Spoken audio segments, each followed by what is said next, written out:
Hi, my name's Jez Webb from Systematized Solutions. I've got a tip here for you today which I think is really useful. It's an opportunity using Excel. So if you've got a list of names or addresses, how do you separate them out? So maybe you've got John Smith, Nicky Jones. How do you have a column with just Nicky and John and Smith and Jones? So if you like to watch this, then please hope you find it useful. And if you want to find more tips, then please visit my website or YouTube channel. So this is looking at a very short tip for Excel.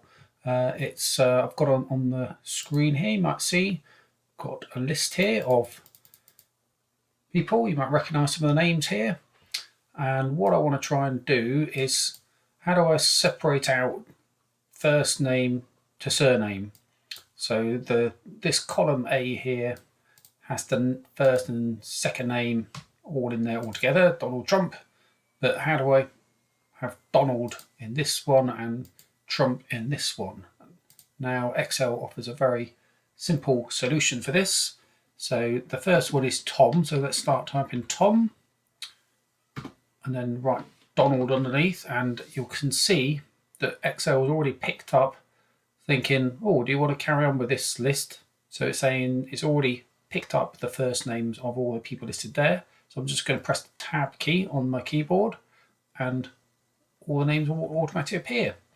And this does the same for the last name as well. So if I just type Jones and Trump, I don't even have to only type the T and it comes up. So Tab again, and I've got the two lists there separated out, first name and surname. So let's just try that one more time. I've got another tab here, this one with addresses on. So what I want to do is separate out perhaps the first word here, so Avenue and Hayden. So let's just try that, if that will work. So let's go 1 Avenue Court.